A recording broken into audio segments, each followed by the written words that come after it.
عن ابن عباس رضی اللہ تعالی عنہ قال قال النبی صلی اللہ علیہ وسلم اول من يدعى الى الجنة يوم القيامة الذين يحمدون الله في السراء والضراء كما قال علیہ الصلاۃ والسلام۔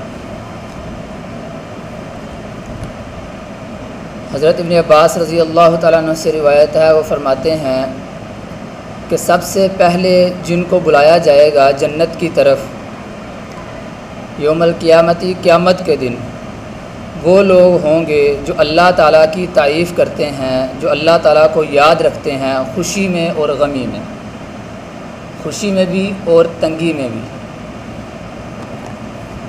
تو میرے دوستو، نبی کریم صلی اللہ علیہ وسلم کا یہ فرمان کہ جو شخص اللہ رب العزت کو خوشی میں اور غمی میں یاد رکھے گا، کل قیامت کے دن اللہ رب العزت کی ذات جو ہے وہ سب سے پہلے اس کو جنت کی طرف بلائیں گے، داخل کریں گے۔ آج میرے دوستو، میرا اپنا یہ خود یہ حال ہے، اگر پریشانی کا موقع ہو، ہم اللہ کے سامنے جو ہے وہ پتہ نہیں کتنے وعدے کر لیتے ہیں کہ اے اللہ یہ پریشانی ہم سے یا مجھ سے دور کر دے، میں یہ بھی نہیں کروں گا، میں یہ بھی گناہ نہیں کروں گا، میں فلاں بھی نہیں کروں گا، اور یہ میری پریشانی مجھ سے دور کر دے، میں یہ کام بھی کروں گا، یہ نیک کام بھی کروں گا۔ تو میرے دوستو، جب اللہ کی ذات اس پریشانی کو اس بندے سے دور کر دیتی ہے تو وہ بندہ اپنے اس سارے وعدوں کو پس پش ڈال دیتا ہے، اور جب اس پر خوشحالی آتی ہے، اللہ تعالیٰ اس کو خوشحالی کی نعمت دیتے ہیں، تو وہ اترانے لگتا ہے، کہتا ہے یہ تو میری محنت کا سبب ہے، میری ہی محنت کا نتیجہ ہے۔ تو وہ ساری پریشانی جو ہے نا، پریشانی کے وقت پیش آنے والے واقعات اور وہ پریشانی کے وقت کیے جانے والے وعدے وہ سارے بھول جاتا ہے۔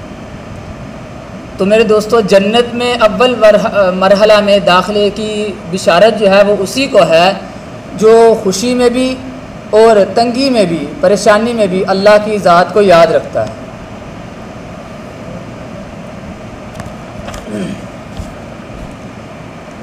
علماء کرام فرماتے ہیں کہ انسان کی زندگی کے جو ہے نا دو ہی حالات ہیں زندگی کے، یا تو خوشی کا یا پریشانی کا۔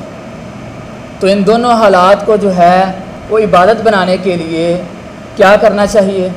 دو کام ہیں، دو حالات ہیں، دو ہی کام ہیں۔ پریشانی کے وقت انسان کیا کرے؟ صبر کرے، واویلا نہ کرے، ہائے نہ کرے، محلے والوں کو نہ بتائے کہ میرے اوپر یہ پریشانی ہے، بلکہ پریشانی کے وقت صبر کرے تو ملے گا کیا؟ صبر کرنے والے کے ساتھ میرے دوستو اللہ کی خاص مدد ہوتی ہے، ان اللہ مع الصابرین، تو صبر کرنے والے کے ساتھ جو ہے وہ اللہ کی ذات ہوتی ہے۔